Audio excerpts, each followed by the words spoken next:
ఆయన ఇచ్చాడు. దాన్నే ధర్మశాస్త్రం అని అంటాం. అంటే వాళ్ళు ఎలా బ్రతకాలి, వాళ్ళు ఎలా మాట్లాడాలి, వాళ్ళు ఏం తినాలి, ఎవరిని పెళ్లి చేసుకోవాలి, వాళ్ళు పరిశుద్ధులు ఏ విధంగా ఎదగాలి అని, వాళ్ళు ఏ పండుగలు ఆచరించాలో, వాళ్ళు ఏ విధంగా ఆ యొక్క ఆచార వ్యవహారాలు ఉండాలో, ఇవన్నీ కూడా అంటే చాలా విషయాల గురించి ప్రత్యేకమైనటువంటి ఆ యొక్క ఆజ్ఞల్ని దేవుడు వారికి ఇచ్చాడు పిల్లరా. ఎందుకంటే ప్రాముఖ్యంగా యొక్క విగ్రహాలను పూజిస్తున్నటువంటి ఆ యొక్క అన్ని జనులకి వేరుగా వీరు ఉండాలని ఆ యొక్క ఉద్దేశంతో దేవుడు వారికి ధర్మశాస్త్రాన్ని ఇవ్వడం జరిగింది. ఈ యొక్క ఇశ్రాయేలుని చూసి ఈ యొక్క అన్ని జనులు నిజమైనటువంటి దేవుని తెలుసుకొని ఆయన మహిమపరచడానికి దేవుడు ఒక ప్రత్యేకమైనటువంటి జనాంగంగా ఈ యొక్క ఇశ్రాయేలందరినీ కూడా ఎన్నుకొని కొన్ని ప్రత్యేకమైనటువంటి యొక్క ఆజ్ఞల్ని దేవుడు వారికి దయచేశాడు. కానీ ఇశ్రాయేలు దేవుడు ఇచ్చినటువంటి ఈ యొక్క ఆజ్ఞల్ని విధేయత చూపించడంలో వాళ్ళందరూ కూడా విఫలమయ్యారు. అందుకనే చూడండి, ఇక్కడ మాట ఉంటుంది కదా, మనం చదివినటువంటి 11వ వచనంలో, అంటే ధర్మశాస్త్ర గ్రంథమందు రాయబడినటువంటి విధులను చేయడంలో నిలకడగా ఉండని ప్రతి వాడు కూడా శాపగ్రస్తుడే ఉంది. అంటే ఈ యొక్క మాట మనం పాత నిబంధనలో ఎక్కడ ఉందని చూస్తే ద్వితీయోపదేశకాండము 27వ అధ్యాయము 26వ వచనం ఈ విధంగా చూడండి. ఈ విధికి సంబంధించిన వాక్యము గైకొనకపోవడం వలన వాటిని స్థిరపరచని వాడు శాపగ్రస్తుడని చెప్పగా ప్రజలందరూ ఆమేన్ అనవలెను. ఎవరైనా కూడా రక్షింపబడడానికి ధర్మశాస్త్రాన్ని పాటించడానికి ప్రయత్నిస్తే వాళ్ళందరూ కూడా శాపగ్రస్తులు అవుతారు అని వాక్యం సెలవుస్తుంది పిల్లరా. అంటే ధర్మశాస్త్రం పాటించడం ద్వారానే రక్షింపబడతామని నమ్మితే ధర్మశాస్త్రాన్ని ఎవరు కూడా పాటించలేరు. కాబట్టే పాటించకపోవడం వల్ల వచ్చేటువంటి ఆ యొక్క శాపాలని వారు పొందుకుంటారని వాక్యం తెలియజేస్తా ఉంది. యాకోబు రాసిన పత్రిక 2వ అధ్యాయము 10వ వచనంలో విధంగా ఉంది, ఎవరైనా ధర్మశాస్త్రం అంతా కూడా గైకొని ఒక ఆజ్ఞ విషయంలో తప్పిపోయినాడా ఆజ్ఞలన్నింటి విషయంలో కూడా అపరాధి అగును. 11వ వచనంలో విధంగా ఉంది, వ్యభిచరింపవద్దని చెప్పిన వాడు నరహత్య చేయవద్దని చెప్పిన గనుక నీవు వ్యభిచరింపకపోయినను నరహత్య చేసిన ఎడల ధర్మశాస్త్ర విషయంలో అపరాధి అయితివి. అంటే ఆజ్ఞలని కూడా పాటించి ఒక చిన్న ఆజ్ఞ తప్పిపోతే మిగతా అన్ని ఆజ్ఞల్లో కూడా తప్పిపోయినట్టే, ఆ విషయంలో అపరాధిగానే మిగిలిపోతుంటాం. అంటే ధర్మశాస్త్రాన్ని పరిపూర్ణంగా నెరవేర్చడం, పరిపూర్ణంగా పాటించడం అనేది మనతో అసాధ్యం. అందుకనే అపోస్తలుడైన పౌలు గారు మరలా ఈ విషయాన్ని జ్ఞాపకం చేస్తున్నాడు వారికి. 11వ వచనంలో ధర్మశాస్త్రం చేత ఎవరు కూడా దేవుని ఎదుట నీతిమంతుడిగా తీర్చబడని సంగతి స్పష్టమే అని మరలా వారికి జ్ఞాపకం చేస్తున్నాడు ఆయన. ఏదైనా నీతిమంతుడు విశ్వాస మూలంగా జీవించును, ధర్మశాస్త్రము విశ్వాస సంబంధం కాదు కానీ దాని విధులను ఆచరించేవాడు వాటి వల్లనే జీవించును అనేటువంటి విషయాన్ని తెలియజేస్తున్నాడు పిల్లరా. రోమిల రాసిన పత్రిక 2వ అధ్యాయం 30వ వచనంలో మనం చూస్తే, ఏదైనా ధర్మశాస్త్ర సంబంధమైన క్రియల మూలముగా ఏ మనుషుడునో ఆయన దృష్టికి నీతిమంతుడని తీర్చబడడు, ధర్మశాస్త్రం వలన పాపం అనగా ఎట్టిదో తెలియబడుతున్నది అనే విషయం తెలియజేస్తా ఉంది. అలాగే మన పాత నిబంధనలో మనం చూస్తే లేవి కాలంలో 18వ అధ్యాయం 5వ వచనం ఈ విధంగా ఉంది, మీరు నా కట్టడలను నా విధులను ఆచరింపవలెను, వాటిని గైకొని వాడు వాటి వల్ల బ్రతుకును, నేను యెహోవాను అంటున్నాడు. అంటే ఇక్కడ కట్టడలను ఆచరించడం బట్టి బ్రతుకుదు అనగా క్రియల ద్వారా బ్రతుకుదు అని కాదు, కానీ వాటిని చేయాలనేటువంటి ఆ యొక్క విశ్వాసాన్ని బట్టి మనము బ్రతుకుతామని చెప్తా ఉన్నాడు. మరి ఆ విశ్వాసం ఎవరిపైన అనగా దేవునిపై గలటువంటి విశ్వాసం అనే అర్థం. కానీ ఈ మాటల్ని యూదులు తప్పుగా అర్థం చేసుకున్నారు. క్రియల ద్వారానే రక్షింపబడతాము అని అనుకుంటున్నారు. కట్టడాలు విధులు ఆచరించేవాడు వాటి వల్ల బ్రతుకుదు అనగా వాటి వెనకాల ఉన్నటువంటి విశ్వాసాన్ని మనం విశ్వాసం ఉంచడం ద్వారా బ్రతుకుడం అని అర్థం చేసుకోవాలి మనందరం కూడా.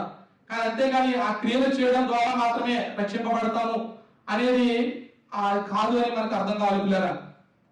అందుకనే హబక్కూకు గ్రంథంలో చూస్తే 2వ అధ్యాయం 4వ వచనం విధంగా ఉంది, వారు యథార్థపరులు కాక తమలో తాము అతిశయపడుదురు, అయితే నీతిమంతుడు విశ్వాసం మూలంగా బ్రతుకును అనేటువంటి మాట. ఈ యొక్క వచన భాగాన్ని మనం కనుక గలతీయులకు రాసిన పత్రిక 3వ అధ్యాయం 12వ వచనంతో మనం అర్థం చేసుకోవాలి.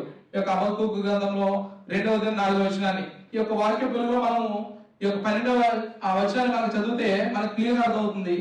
ధర్మశాస్త్రము విశ్వాస సంబంధమైనది కాదు కానీ దాని విధులను ఆచరించేవాడు వాటి వల్లనే జీవించును. అంటే వాళ్ళు చేయాలనేటువంటి విశ్వాసాన్ని, దానిపైన ఆ యొక్క విశ్వాసాన్ని ఉంచడం ద్వారా మాత్రమే మనం రక్షింపబడతాము అనేటువంటి విషయాన్ని జ్ఞాపకం చేస్తున్నాడు. అంటే మానవుడు ధర్మశాస్త్రాన్ని పాటించడంలో విఫలమయ్యాడు. ఎందుకు విఫలమయ్యాడంటే మానవులైనటువంటి మనందరం కూడా మనం ఎప్పటికీ ఏం చేసినా కూడా మనము పరిపూర్ణంగా దేవుని యొక్క ధర్మశాస్త్రాన్ని మనము నెరవేర్చలేము, మనం పాటించలేము అనేటువంటి విషయాన్ని మరలా ఆయన గలతీలో నుండి ఆ సంగతులందరూ కూడా జ్ఞాపకం చేస్తున్నాడు ఆయన అపోస్తలుడైన పౌలు గారు. కానీ మనం అనుకోవచ్చు, మరి దేవుడు ధర్మశాస్త్రాన్ని ఎందుకు ఇచ్చాడు? మరి ధర్మశాస్త్రాన్ని మనము మీరు చెప్తున్నారు మనం పాటించలేమని, మరి దేవుడు ధర్మశాస్త్రం మనకి ఎందుకు ఇచ్చాడు అని మనం చాలాసార్లు మనకి ప్రశ్నలు ఉండవచ్చు. ఎందుకు ఇచ్చాడంటే 8 కారణాలు చూద్దాం. ధర్మశాస్త్రాన్ని దేవుడు మనకి ఎందుకు ఇచ్చాడు అనేది మనకి ఈ యొక్క కారణాలు ఈ విషయం మనకు అర్థమైతే ధర్మశాస్త్రం దేవుడు ఎందుకు ఇచ్చాడు, మనం ఏం చేయాలో అనేటువంటి విషయం మనకి క్లారిటీ వస్తుంది పిల్లరా. 8 కారణాలు మనం చూస్తే, మొదటిది ధర్మశాస్త్రము దేవుని యొక్క పరిశుద్ధతని, నీతిని తెలియజేస్తా ఉంది. ఇది మొదటి విషయం ధర్మశాస్త్రము. రెండవది ధర్మశాస్త్రము దేవుని ప్రజల్ని అవిశ్వాసాల నుండి ప్రత్యేకపరుస్తుంది వాళ్ళని. మూడవది ధర్మశాస్త్రము దేవుని యొక్క ప్రజల్ని కాపాడుతుంది, వారిని నడిపిస్తుంది ధర్మశాస్త్రం అనేది. ఇది 3. 4వ విషయము ధర్మశాస్త్రము మన యొక్క పాపపు స్థితిని గురించి తెలియజేసి మన యొక్క అపరాధముల గురించి తెలియజేస్తా ఉంది. మన యొక్క పాపపు స్థితిని గురించి తెలియజేస్తుంది, మన యొక్క అపరాధముల్ని తెలియజేస్తా ఉంది. ధర్మశాస్త్రము మన యొక్క దాన ధర్మాలు, నీతి కార్యాలు దేవుని ఉగ్రత నుండి మనల్ని రక్షించలేవు అనేటువంటి విషయాన్ని మనకు తెలియజేస్తా ఉంది. అలాగే ధర్మశాస్త్రము ప్రభు అయిన యేసుక్రీస్తు వారు మన స్థానంలో పరిపూర్ణంగా నెరవేర్చాడు అనేటువంటి విషయాన్ని తెలియజేస్తా ఉంది. అలాగే ధర్మశాస్త్రము మనల్ని ప్రాముఖ్యంగా ప్రభు అయిన యేసుక్రీస్తు వారి దగ్గరికి నడిపిస్తా ఉంది. చివరిది ధర్మశాస్త్రము దేవుని యొక్క సువార్త యందు మనందరం కూడా విశ్వాసం ఉంచడానికి మన హృదయం మీద రాయబడి ఉంది పిల్లరా. 8 కారణాలని మనం ఎప్పుడు కూడా మన దృష్టిలో పెట్టుకోవాలి. ఈ యొక్క ధర్మశాస్త్రము దేవుడు మనకి ఎందుకు ఇచ్చాడు, ఎందుకు దేవుడు ధర్మశాస్త్రం ఇచ్చాడు అనే విషయం. కాబట్టి మనం ఎప్పుడు కూడా మన పాపాన్ని లైట్ గా తీసుకోవడానికి వీల్లేదు. మనం చాలాసార్లు చులకనగా తీసుకుంటుంటాం మన పాపాన్ని. ఇది పర్లేదులే, ఇది చిన్నదే కదా అని మనం ఎప్పుడు తీసుకోకూడదు. మనకు రక్షణ ఉచితంగా వచ్చింది కానీ మన రక్షణకు గొప్ప వేల చెల్లించబడింది పిల్లలు. ఆ పరిశుద్ధుడైన దేవాతి దేవుడు మానవునికి వచ్చి ఒక దీనునిగా మన కొరకు బ్రతికి అక్క కల్వరి శిలువలో మన కొరకు పాపిగా చేయబడి పాపికి పడవలసినటువంటి ఆ శిక్షను ఆయనకు పడవలసి వచ్చింది.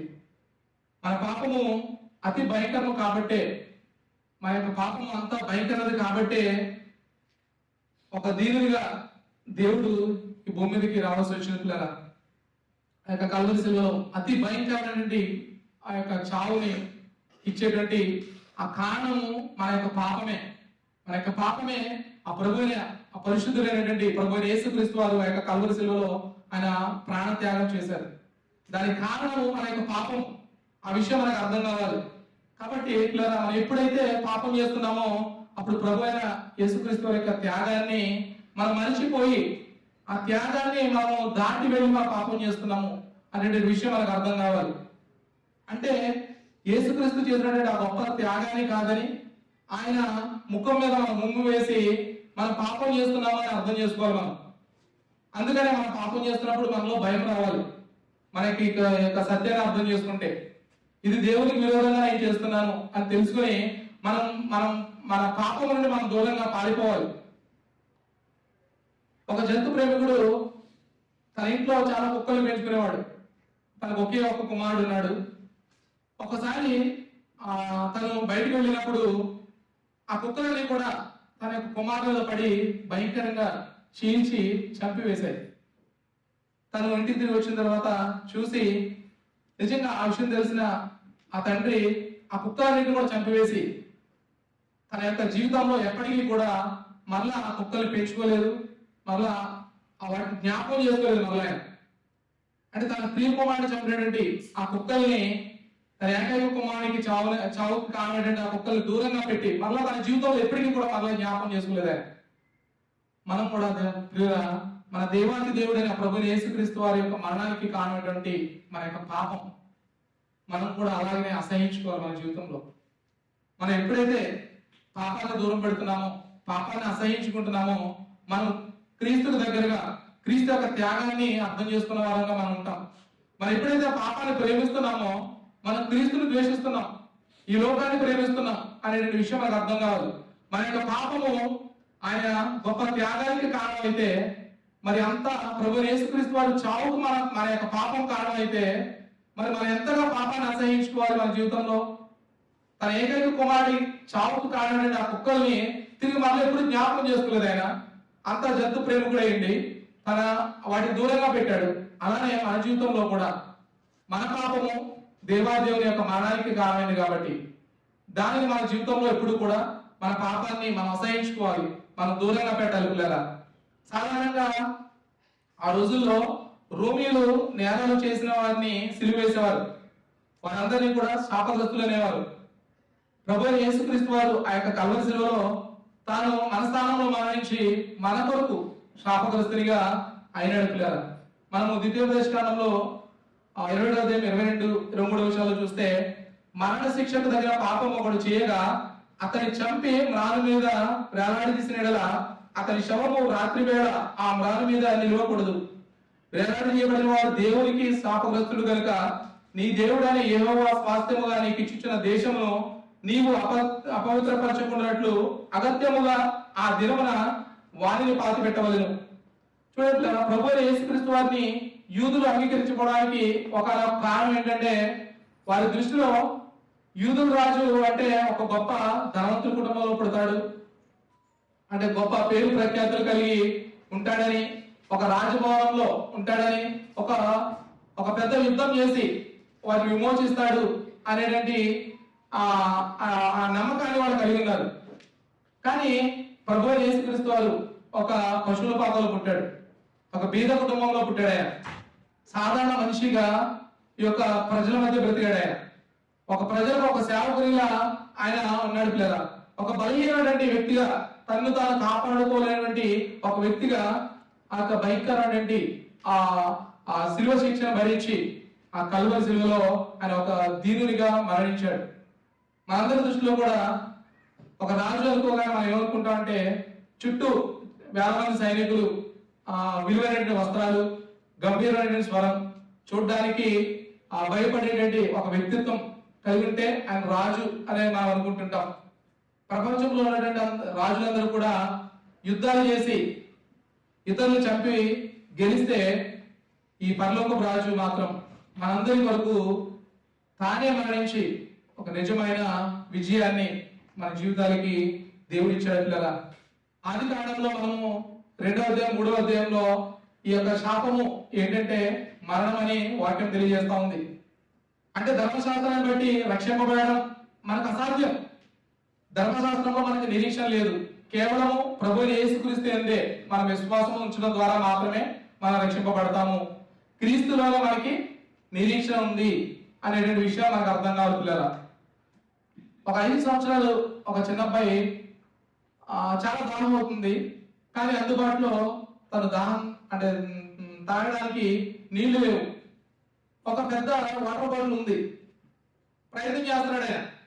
చిన్న బిడ్డ తాగడానికి ఒక అబ్బాయి ప్రయత్నం చేస్తున్నాడు, కానీ దాన్ని లేపలేకపోతున్నాడు, ఎందుకంటే చాలా బరువుగా ఉంది, లేపలేకపోతున్నాడు. అప్పుడే తండ్రి చూసి వెంటనే ఆ యొక్క బాటిల్ ఎత్తి ఒక చిన్న పాత్రలో పోసి ఆ పిల్లోడికి తాగడానికి మంచినీళ్ళు ఇచ్చాడు.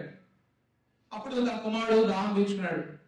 ఈ యొక్క చిన్న సంఘటన మన ప్రభువైన యేసుక్రీస్తు వారు యొక్క ధర్మశాస్త్రం పట్ల చేసినటువంటి త్యాగాన్ని గుర్తు చేస్తూ ఉంది. ధర్మశాస్త్రాన్ని పాటించడం అనేది మంచిది, కానీ దాన్ని మనం పాటించలేం. ఎందుకంటే మనం మోయలేనంత బరువైనది, మనము చేయలేనంత కష్టమైనది, మన శక్తి సామర్థ్యాలకు మించినది, మన జీవితాంతం ప్రయత్నించినా కూడా మనం నెరవేర్చలేనిది. కాబట్టి మనతో ధర్మశాస్త్రాన్ని పాటించకపోవడం వల్ల వచ్చేటువంటి ఆ యొక్క శాపాన్ని ప్రభువైన యేసుక్రీస్తు వారే తీసుకున్నారు పిల్లరా. కాబట్టి మనం ధర్మశాస్త్రం పాటించడం వల్ల వచ్చేటువంటి ఆశీర్వాదాలను కూడా మనం పొందుకోవడం అసాధ్యం. కాబట్టి ప్రభువైన యేసుక్రీస్తు వారే మన స్థానంలో మన కొరకు ఆ యొక్క ధర్మశాస్త్రాన్ని పాటించి ధర్మశాస్త్రం వల్ల వచ్చేటువంటి ఆశీర్వాదాల్ని ఆ లాభాలని కూడా దేవుడు మనకు అనుగ్రహించాడు. కాబట్టి పిల్లల ధర్మశాస్త్రం ద్వారా శాపము అంటే ఆ యొక్క శాపాన్ని ప్రభువైన యేసుక్రీస్తు వారే తీసుకున్నారు. మన వల్ల అసాధ్యం ధర్మశాస్త్రాన్ని పాటించడం అనేది. కానీ అలాగే ధర్మశాస్త్రాన్ని చేయడం మంచిదా కాదంటే ధర్మశాస్త్రం మంచిదే, కానీ పరిపూర్ణంగా ప్రభువైన యేసుక్రీస్తు వారు మాత్రమే ధర్మశాస్త్రాన్ని నెరవేర్చారు. కానీ మనం దానిని విశ్వాసం ఉంచడం ద్వారా, ఆయన చేసినటువంటి త్యాగం ఎందు విశ్వాసం ఉంచడం ద్వారా మాత్రమే మనము రక్షింపబడతాము. ఈ యొక్క సత్యాన్ని మనము గ్రహించాలి. లేకపోతే అన్యులు మనం చూసాం కదా, వాళ్ళు ఆచారాలు వాళ్ళు చేయడం ద్వారా వాళ్ళు రక్షింపబడతాము, పుణ్యం చేస్తే పరలోకానికి వెళ్తాము అనేటువంటి ఆ యొక్క ఆచారాలపైనే వాళ్ళు ఆధారపడి ఉంటున్నారు. మనకి దేవుడు ఇచ్చినటువంటి గొప్ప నిరీక్షణ మనం ఆయన ఎందు విశ్వాసం ఉంచడం.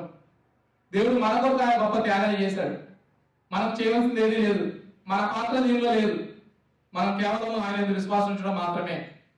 కాబట్టి ఈ యొక్క ధర్మశాస్త్రం అనేది మనకి శాపాన్ని తీసుకొస్తుంది అనే విషయాన్ని అక్కడ అపోస్తలుడైన పౌలు గారు యొక్క 3 వచనాల్లో తెలియజేస్తా ఉన్నాడు. మీరు మీ వల్ల మీరు చేయలేరు దీన్ని అనేటువంటి విషయాన్ని, మీరు దీన్ని నమ్మడం ద్వారా మీరు రక్షింపబడలేరు, మీ క్రియల ద్వారా మీరు రక్షింపబడలేరు, మీరు ఎన్నటికీ కూడా ఈ యొక్క ధర్మశాస్త్రాన్ని నెరవేర్చలేరు అనేటువంటి విషయాన్ని మరలా వారికి జ్ఞాపకం చేస్తున్నాడు. మనం ఎప్పటికీ కూడా ఈ యొక్క ధర్మశాస్త్రాన్ని మనం పాటించలేం, మనకు అసాధ్యం. కాబట్టి మన కొరకు ప్రభువైన యేసుక్రీస్తు వారు ఆ యొక్క ధర్మశాస్త్రాన్ని పాటించి దానిలో ఉన్నటువంటి ఆశీర్వాదాలని, దానిలో ఉన్నటువంటి గొప్ప లాభాలని దేవుడు మనకి అనుగ్రహించాడు పిల్లరా. ఇది మొదటి విషయము. మొదటిగా ధర్మశాస్త్రం పాటించకపోవడం వల్ల ఏ విధంగా శాపం వచ్చిందో మనం చూసాం కదా.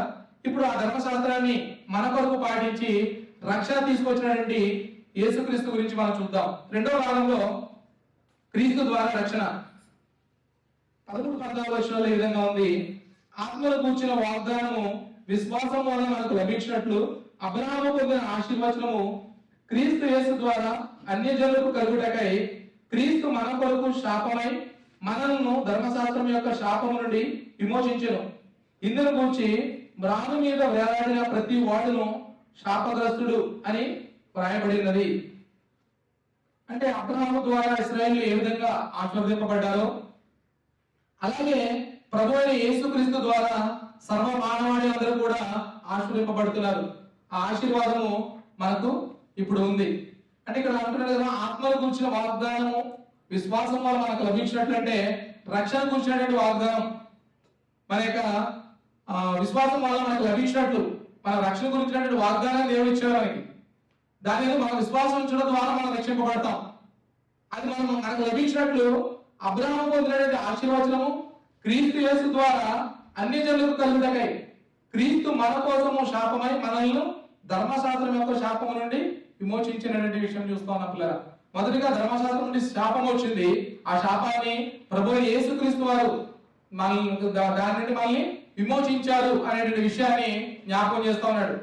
అంటే మీకు రక్షణ గురించినటువంటి ఏదైతే దేవుడు వాగ్దానం ఇచ్చాడో దాని మీద విశ్వాసం ఉంచడం ద్వారా అది మీకు లభించినట్లు ప్రభువైన యేసుక్రీస్తు వారు ఆ ధర్మశాస్త్రాన్ని ఆయన పాటించి మన కొరకు ఆయన శాపగ్రస్తునిగా మారాడు అనేటువంటి విషయాన్ని జ్ఞాపకం చేస్తున్నారు. కాబట్టి మనందరం కూడా ధర్మశాస్త్రం పాటించకపోవడం వల్ల వచ్చినటువంటి శాపాలంతటిని కూడా ప్రభువైన యేసుక్రీస్తు వారు తలపై వేసుకొని మన కొరకు ఆయన శిక్ష అనుభవించాడు పిల్లల. మనం విశ్వాసం ద్వారా రక్షింపబడడానికి ధర్మశాస్త్రాన్ని పాటించకపోవడం వల్ల వచ్చినటువంటి శాపాలంతని కూడా ఆయనే భరించాడు. ఆయన సిలువ వేయబడినందున శాపంగా మారలేదు, కానీ లోకం యొక్క పూర్తి పాపాన్ని తన పైన తీసుకుని ఆయన శపింపబడ్డాడు. విమోచించను అనేటువంటి మాట మనం ఇంగ్లీష్ లో రిడీమ్ అనేది మాట మనం చూస్తాం. అంటే గ్రీక్ భాషలో ఈ యొక్క పదాలను ఒక బానిసను కొనడానికి మరియు అప్పుల్లో అని వారి యొక్క అప్పులు పూర్తిగా చెల్లించి అతనికి స్వేచ్ఛనిచ్చేటువంటి అర్థాన్ని ఇచ్చేటట్టుగా ఈ యొక్క పదాన్ని వాడేవారు. అంటే ప్రభువైన యేసుక్రీస్తు వారు కూడా మన బానిసత్వంలో మనల్ని ఆయన వెలపెట్టుకొని నిత్య నరకం నుండి మనల్ని తప్పించాడు. మన పాపాలకి పడవలసినటువంటి ఆ వెలను మనం ఎప్పటికీ చెల్లించలేమనేటువంటి దీనస్థితిలో మనం ఉన్నప్పుడు ప్రభువైన యేసుక్రీస్తు వారు మన యొక్క పాపములకు పూర్తి వెల చెల్లించి క్రయధనం చెల్లించి మనల్ని ఆయన రక్షించినాడు పిల్లరా. ఇదే గొప్ప సువార్త మనకి. మనం ఎప్పటికీ చెల్లించలేం మన జీవితంలో, మన యొక్క పాపాలకు వెల చెల్లించలేం. కాబట్టి మనం ఎంత భయంకరమైన స్థితిలో ఉన్నామో ధర్మశాస్త్రం మనకు తెలియజేస్తా ఉంది.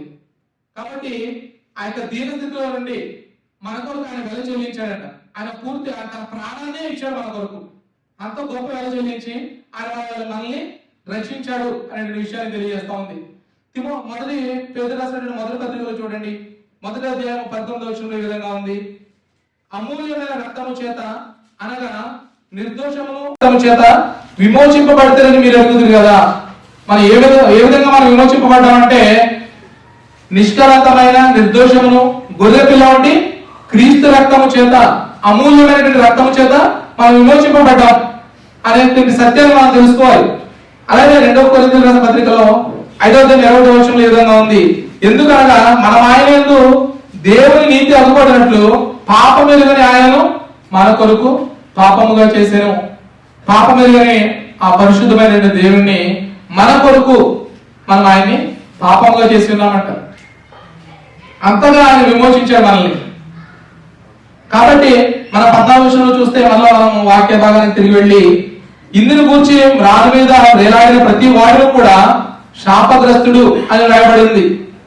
మనం అలానే సేమ్ వచనాన్ని మనం రోమిల రాసిన పత్రికలో కూడా చూస్తే 3వ అధ్యాయం 10వ వచనంలో ఇందుని గూర్చి రాయబడినది ఏమనగా నీతిమంతుడు లేడు, ఒక్కడును లేడు అనేటువంటి వాచన భాగం తెలియజేస్తోంది. అంటే మానవ చరిత్రలో ఇదివరకు ఒక్కరు కూడా ధర్మశాస్త్రాన్ని పరిపూర్ణంగా పాటించిన వారు లేరు అనేటువంటి విషయం మనకి క్లియర్ గా తెలుస్తుంది పిల్లలు. అంటే కేవలం ప్రభు అయిన యేసుక్రీస్తు వారు మాత్రమే ధర్మశాస్త్రాన్ని పరిపూర్ణంగా ఆయన మన కొరకు ఆయన నెరవేర్చి మన కొరకు ఆయన శాపగ్రస్తునిగా మారాడు. ఆ కల్వరి శిలువలో మన కొరకు ఆయన మరణాన్ని మన కొరకు వెల చెల్లించున్నాడు అనేటువంటి విషయాన్ని మనము అర్థం చేసుకోవాలి. కాబట్టి ధర్మశాస్త్రాన్ని మనం పాటించకపోతే మనం శాపగ్రస్తులు అవుతారు. ధర్మశాస్త్రాన్ని పాటించకపోవడం వల్ల సమస్త మానవాళ్ళందరూ కూడా శాపగ్రస్తులు అవుతారు. కాబట్టి దేవుడు మనల్ని విమోచించాడు ఆ భయంకరమైన శాపం నుండి. మనము శాపగ్రస్తులు అవడం అంటే అర్థం ఏంటంటే అది ఎలా ఉంటుందో ఒకసారి మన వచన భాగాల్ని మనం కంపేర్ చేసి చూస్తే మనకు అర్థమవుతుంది. చూడండి, సంఖ్యాకాండంలో 6వ అధ్యాయం చూడండి, అందరూ బైబిల్ చూసి 6వ అధ్యాయము 24, 25, 26 వచనంలో ఈ విధంగా ఉంది. యెహోవా నిన్ను ఆశీర్వదించి నిన్ను కాపాడును గాక. యెహోవా నీకు తన సన్నిధిని ప్రకాశింపజేసి నిన్ను కరుణించును గాక. యెహోవా నీ మీద తన సన్నిధి కాంతి ఉదయింపజేసి నీకు సమాధానం కలిగించేయను గాక. ఇవన్నీ కూడా దేవుడు మనకి ఆశీర్వాదాలు. ఇవే కనుక మనము దేవుడు అంటే శాపగ్రస్తులు మనం కనుక శాపగ్రస్తులు అయ్యామనుకోండి, ఏ విధంగా ఉంటారండి? వచ్చిన భాగాలు మనం తిరిగి చదివితే చూడండి, మళ్ళా యెహోవా నిన్ను శపించి నిన్ను నశింపు చేయను గాక. ఇది మనకు శాపం. యెహోవా నీకు తన ఉగ్రతని నీపై కురిపించి నిన్ను కాల్చివేయను గాక. 26వ వచనంలో చూడండి, యెహోవా నీ మీద తన కోపము నీపై చూపించి నీకు నష్టం కలిగించను గాక. ఈ విధంగా ఉంటుంది శాపగ్రస్తులు అవడం అంటే. కానీ దేవుడు ఆ గొప్ప శాపం నుండి మనల్ని విమోచించాడు పిల్లలు. నేను ఎందుకు చదివానంటే శాపగ్రస్తులు అవడం అంటే ఏంటో మనకు అర్థం కావడానికి. దేవుడు వాక్యంలో ఆయన యెహోవా నిన్ను ఆశీర్వదించి నువ్వు కాపాడు గాక అని వాక్యం తెలియజేస్తుంటే, ఒకవేళ మన శాపగ్రస్తులు అవ్వాలనుకోండి, ఏ విధంగా ఉంటుందంటే ఆ వచన భాగం ఏ విధంగా ఉంటుందంటే యెహోవా నిన్ను శపించి నిన్ను నశింపజేయను గాక, మనకు అర్థం కావడానికి అది. కాబట్టి ఇలా ఉంటుంది శాపగ్రస్తులు అవడం అంటే మనం అర్థం చేసుకోవాల్సింది, మన శాపగ్రస్తులు అవడం అంటే దేవుని సహవాసాన్ని మనం కోల్పోవడం, దేవునితో ఉండే సంబంధాన్ని మనం కోల్పోవడం, దేవునితో ఉండలేకపోవడాన్ని శాపగ్రస్తులు అవడం. ఇది చాలా భయంకరమైన శాపం. ఈ యొక్క శాపము మొదటిగా ఆదాము హవ్వకు వచ్చింది. వారి ద్వారానే సమస్త మానవాళికి కూడా శాపగ్రస్తులయ్యారు. ఈ యొక్క శాపాన్ని తీసివేయడానికి ఆ దేవాది దేవుడే ఈ యొక్క భూమి మీదకి మానవునికి వచ్చాడు పిల్లలు. ఈ యొక్క గొప్ప సత్యాన్ని మనం అర్థం చేసుకోవాలి క్రైస్తవులైన అందరం కూడా. ఇది మన యొక్క క్రైస్తవ విశ్వాసం. దేవుడు మన కొరకు ఈ భూమి మీదకి వచ్చినాడు. మన పాపముల నిమిత్తము ఆయన మనం చెల్లించలేని, మనము తిరిగి ఇవ్వలేనటువంటి ఆ గొప్ప త్యాగాన్ని దేవుడు మన కొరకు చేస్తున్నాడు కల్వరి శిలువలో. ఆ యొక్క శాపాన్ని ఏదైతే మనము ఆ ఆదాము ద్వారా పొందుకున్నటువంటి శాపాన్ని దేవుడు మనల్ని విమోచించాడు దాని నుండి అనేటువంటి సత్యాన్ని మనం తెలుసుకోవాలి. అందుకనే 2 కొరింథీయుల పత్రిక 5:21 ఇందాక చదివినటువంటి భాగాన్ని మరలా చూస్తే కనుక, ఎందుకనగా మనం ఆయన యందు దేవుని నీతి అగుపరిచినట్లు పాపం ఎరుగని ఆయనను మన కోసము పాపముగా చేసేను. మన పాపము ఆయన మీద ఆపాదించబడింది, ఆయన పరిశుద్ధత మన మీద ఆపాదించబడింది. మన శాపము ఆయన మీద ఆపాదించబడింది, ఆయన నీతి మన మీద వేయబడింది. మన శిక్ష ఆయన తీసుకున్నాడు, ఆయన యొక్క గొప్ప రక్షణ అనేది మనకి దేవుడు ఇచ్చాడు. ఈ నీతి మనం సంపాదించుకుంది కాదు, ఈ నీతి మన దేవుని దగ్గర నుండి మనం అరువుగా తీసుకున్నది. అంటే ఆయన తన నీతిని మనపైన ఆపాదించాడు. మనం పొందుకుంటే వచ్చేది కాదు ఆ నీతి. కాబట్టి మనము ఈ క్రియలు చేయడం ద్వారా, మన దాన ధర్మాలు చేయడం ద్వారా మన నీతిమంతులుగా తీర్చబడలేం. కేవలం ఆయన మాత్రమే, ఆయన కృప ద్వారా మాత్రమే మనం నీతిమంతులుగా తీర్చబడతాము. ఆయనే మనకు ఆపాదించాడు ఆ నీతిని. కాబట్టి ఇది మనం అర్థం చేసుకోవాలి పిల్లరా. అంటే ఆయన ఉండే పరలోకంలో మనం ఉండాలని ఆయన పరలోకాన్ని విడిచి మన కొరకు భూలోకానికి వచ్చినాడు పిల్లరా. మనము అందరం కూడా ఆ యొక్క నూతన యెరూషలేములో మనం ఉండాలని ఆయన యెరూషలేము ఈ యొక్క భౌతిక పరమైనటువంటి ఆ యెరూషలేములో ఆయన మన కొరకు మరణించున్నాడు. మన పాపాలకు మనం పడవలసినటువంటి శిక్షను ఆయన కల్వరి శిలువలో తాను భరించాడు. లేకపోతే మనం భరించాలి ఆ యొక్క శిక్షను. ఎంత గొప్పగా ఆయన మనం ప్రేమించాడో నిజంగా ఆ యొక్క త్యాగాన్ని మనలో మనం జ్ఞాపకం చేసుకుంటుకోవడం ద్వారా మనకు అర్థమవుతుంది లేదా. మన ప్రతిరోజు కూడా మనం జ్ఞాపకం చేసుకోవాలి ఆయన యొక్క త్యాగాన్ని. అని ఎంత అదా మన కొరకు ఆయన త్యాగం చేస్తున్నాడు. ఈరోజు నీవు నేను ఆయన బిడ్డలుగా అయి ఉన్నామంటే మనం చేసిన ఏ మంచి పని కాదు, కానీ కేవలం ఆయన చేసిన త్యాగం మాత్రమే ఆయన దగ్గరికి మనం నడిపించింది. కాబట్టి పిల్లలు మనందరం కూడా మన జీవితంలో అన్నిటికంటే గొప్ప ఆనందం ఏంటంటే ప్రభువు యేసుక్రీస్తు వారిని నిజమైన దేవుడిగా నమ్మి మన పాపాలను ఒప్పుకొని పశ్చాత్తాపడి ప్రభువు యేసుక్రీస్తు వారిని వెంబడించడమే మన జీవితంలో గొప్ప ఆనందం. దాన్ని మించినటువంటి ఆనందం ఈ భూలోకంలో ఏదీ లేదు. మనం ఈ భూలోక సంబంధమైన వాటిపై మన ఆనందాన్ని కనుక మనం వెతుక్కుంటే అది ఎప్పటికీ పరిపూర్ణం కాదు. ఎప్పుడు కూడా ఏదో కావాలి అనిపిస్తూ ఉంటుంది మనం ఈ లోకంలో ఉండేటువంటి వాటి కొరకు ఎదురు చూస్తే. కానీ ఎప్పుడైతే ప్రభువు యేసుక్రీస్తు వారి యందు మన ఆనందాన్ని మనం వెతుక్కుంటామో అప్పుడు నిత్యమైన నిజమైనటువంటి సంతోషము ఆనందం మన జీవితాల్లో ఉంటుంది. ఈ యొక్క ఆనందం మనం ఎప్పుడు కూడా కలిగి ఉండాలి. కాబట్టి మనం ఈరోజు విన్నటువంటి వాక్య భాగంలో యొక్క ధర్మశాస్త్రం నుండి ఆ శాపం ఏ విధంగా వచ్చిందో చూసాం. ఆ శాపాన్ని ప్రభువు యేసుక్రీస్తు వారు తీసివేసి మనకి గొప్ప రక్షణ భాగ్యం ఇచ్చారు అనేటువంటి సత్యాన్ని మనం తెలుసుకున్నాం. కాబట్టి ఈ యొక్క సత్యమందు మనం నిలకడగా ఉండి ప్రభువు యేసుక్రీస్తు వారిని ఎల్లప్పుడూ కూడా మనం వెంబడించే వాళ్ళం అంటూ క్రీస్తుని పోలి క్రైస్తవులుగా మనం ఎదుగుతూ దేవుని మహిమపరిచయంగా ఉండాలని ఆశిస్తూ కొద్ది మాటలు ముగిస్తున్నాను. దేవుడు మనందరిలో దీవించును గాక. ప్రార్థన చేసుకుందాం. ఒకసారి మనము పరీక్ష చేసుకుందాం. మనం పొందుకున్నటువంటి నీతి కానీ మనం పొందుకున్నటువంటి ఆ గొప్ప రక్షణ కానీ కేవలము ఆయన యందు విశ్వాసం ఉంచడం ద్వారా మాత్రమే మనం పొందుకున్నాం, కానీ మన క్రియల ద్వారా మన దాన ధర్మాల ద్వారా మనం పొందుకోలేదు అనేటువంటి సత్యాన్ని మళ్ళీ ఒకసారి మనం జ్ఞాపకం చేసుకున్నాం. పిల్లల మిమ్మల్ని అద్భుతంగా ప్రేమించిన మా దేవ మా ప్రభువ, ఈ సమయం ముందు మీ పిల్లలుగా మరొకసారి మీ పాదాల చెంతకు మేము వస్తున్నాం.